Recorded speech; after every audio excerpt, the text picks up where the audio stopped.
On ne va pas libérer les gens parce que M. Chirouma a demandé libérer les gens dans 48 heures. S'il veut mettre le feu au Cameroun, qu'il mette le feu, mais ce feu va le brûler quel que soit l'endroit où il se trouve. Il va nous brûler tous, mais il va aussi aller le brûler là où il se trouve. Ce que vous êtes en train de faire, comme plusieurs d'entre vous dans la presse, et je le dis en conviction, vous êtes en train de nourrir, d'alimenter cette manipulation. J'en veux un peu à mon camarade au gouvernement, Issa Chirouma, mon copain à Douala. Il a demandé 48 heures pour libérer les prisonniers. Mais il est qui pour donner 48 heures à un gouvernement en place? Il sait bien, j'ai entendu dire qu'il y a plus d'un millier de personnes qui ont été arrêtées. Mais les interrogatoires ne se passent pas en 5 minutes. Les services de sécurité doivent savoir qui a fait quoi dans tout ça. On ne va pas on ne va pas libérer les gens parce que M. Chirouma a demandé libérer les gens dans 48 heures. S'il veut mettre le feu au Cameroun, qu'il mette le feu, mais ce feu va le brûler quel que soit l'endroit où il se trouve. Vous n'avez pas peur de ce type de déclaration et de ce genre d'ultimatum? Mais pourquoi avoir peur? Pourquoi avoir peur? Mais je dis, s'il veut mettre le feu au Cameroun, ce feu va le brûler lui-même. Il va nous brûler tous, mais il va aussi aller le brûler là où il se trouve. Vous êtes présent, comme la plupart des Camerounais, sur les réseaux sociaux. Au soir du 12 octobre dernier, avez-vous observé, comme nous autres, ces images des agents d'Elections Cameroun circulant de part et d'autre, en pleine fabrication des procès-verbaux, en train d'apposer des empreintes sur et d'émarger sur des fiches d'électeurs? Est-ce que vous avez observé ça? Mais nous avons surtout découvert que aucun de ces agents qu'on nous a montrés ne travaillait chez l'ECAM. Ça veut dire qu'on est en plein là dans la manipulation. On fabrique des images pour dire que c'est voilà des gens de l'ECAM. Comment ont-ils obtenu des chasubles, des l'ECAM, des badges? C'est pas le plus difficile, ça. Ça, c'est des images qui ont été vraiment fabriquées. On a découvert que ces gens ne travaillent même pas chez l'ECAM. C'est de la manipulation qui s'est produite. Voilà l'explication. Nous avons des preuves que certains sont bien agents de l'ECAM. Mais alors, si vous avez des preuves, tout cela fait partie des choses qui peuvent être exposées au Conseil constitutionnel. Où un contentieux était organisé. Pourquoi n'avoir pas emmené ces preuves là-bas? Il faut bien poser cette question. Pourquoi n'a-t-on pas emmené ces preuves? Nous, autres journalistes qui avons les preuves, n'avons pas qualité pour saisir le Conseil. Mais vous êtes en contact avec des gens qui ont qualité et qui ont même intérêt pour leur donner ces preuves. Ils les exploitent. Les populations du nord-ouest, celles du sud-ouest se sont déployées dans les unes.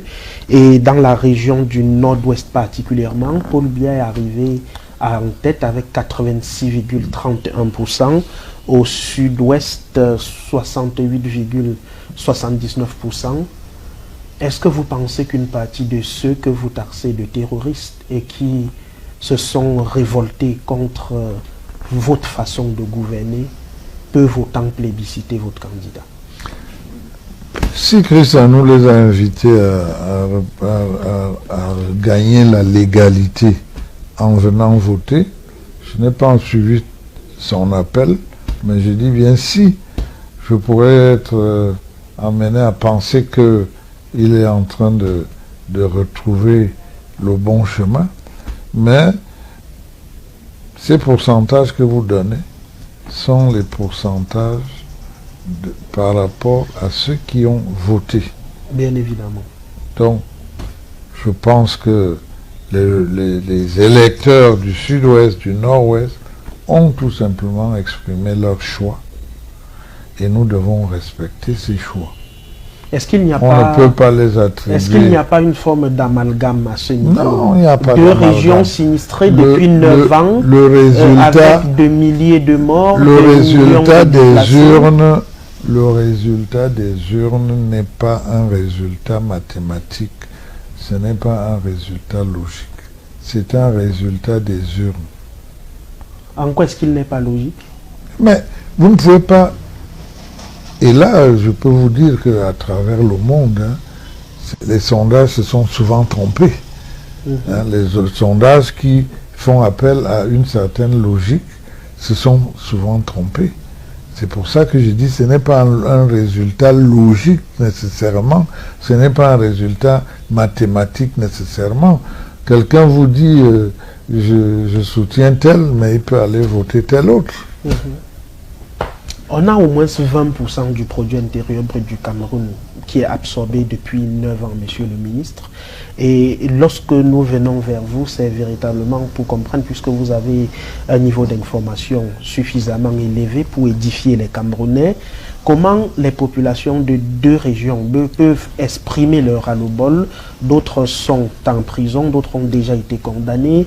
Vous taxez les autres de terroristes, même si vous les rappelez au même titre que le président de la République a retrouvé la voie de la paix.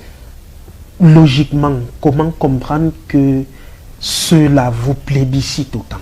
Mais je vous dis qu'il n'y a pas de logiquement là-dedans. Il n'y a pas de logiquement là-dedans. Et si les populations l'ont voté comme disent les résultats, ça veut dire que... Je rappelle qu'il s'agit bien des résultats. Oui, mais je ne connais pas les résultats officieux. Si vous nous les connaissez, on n'a pas voulu nous les donner pour qu'il y ait contradiction. Le tribunal a attendu et personne n'est venu contredire. Il ne peut pas en vouloir au monde entier. Il semblait savoir qu'il n'obtiendrait pas gain de cause. Non, ça n'existe pas. Il ne peut pas se faire justice, donc il prend lui prend déjà la décision sans même aller se plaindre. Ce que vous êtes en train de faire, comme plusieurs d'entre vous dans la presse, et je le dis en conviction, vous êtes en train de nourrir, d'alimenter cette manipulation qui a créé... invité pour la cause. Pardon? Nous ne pouvons pas alimenter la manipulation et vous convier à nos programmes. Non, il faut seulement observer la façon dont vous posez vos questions. Certaines de vos questions contiennent leurs réponses. Monsieur Ona, vous avez été journaliste. Non, je n'ai pas été journaliste. Vous avez été directeur de publication. Vous avez une idée. Nos questions ne sont-elles pas journalistiques? Elles sont journalistiques. Mais je dis tout simplement que vous avez l'intention de continuer à alimenter la manipulation de M. Issa Chiroma. Non, du tout. Le taux d'emploi est toujours assez élevé. Vous pouvez me donner un pays où il n'y a pas de chômage? Je parle du sous-emploi. Vous entrez dans la... Vous voulez créer une polémique... Nous sommes face à la personne compétente au niveau national, face au ministre oui, du Travail. Mais ça ne sert à rien de créer donc cette polémique-là. Édifier les Camerounais, monsieur. Moi, je vous parle de... Ce n'est pas parce que quelqu'un a un doctorat que il y a un poste qui l'attend. On n'est plus dans ce Cameroun-là. Nous avons plusieurs de nos concitoyens qui sont de la diaspora et qui se disent découragés quant aux investissements, y compris dans le secteur agricole au Cameroun, à cause des lourdeurs, des lenteurs, des pesanteurs et bien d'autres encore, et qui préfèrent aller investir ou en Côte d'Ivoire, ou au Congo, ou dans d'autres pays, en dénonçant ce système de gouvernance. Je veux dire que je suis d'accord avec la diaspora qui pense qu'il y a des lourdeurs et il y a des procédures. Je suis d'accord avec eux. Mais nous devons, nous au gouvernement, améliorer ces schémas. Nous devons l'améliorer. Ça, c'est vraiment quelque chose qui ne peut être approuvé par personne. Ça commence à des niveaux très simples où vous voulez rencontrer un directeur, vous voulez rencontrer un ministre, il vous fait attendre 2 heures, 3 heures, 4 heures, même quand vous avez pris rendez-vous. Tout ça, c'est des frustrations que nous devons bannir. Je vais vous dire une chose, c'est que le Camerounais, souvent, se fait violence. Vous venez demander un service dans un ministère, vous êtes un usager. Parfois, vous venez et vous vous comportez comme si vous demandiez une faveur. Or, l'usager vient exercer ses droits. Le ministère est à son service. Le ministère est à son service. Alors, est-ce que nous nous comportons comme des ayants droit? C'est une question importante. Comment tu peux aussi regarder une vidéo sans t'abonner? Abonne-toi! Surtout clique sur la cloche de notification. Ça, c'est la page de Buzz. Si tu veux être au courant des buzz et toutes les actualités au 237, abonne-toi et clique sur la cloche de notification.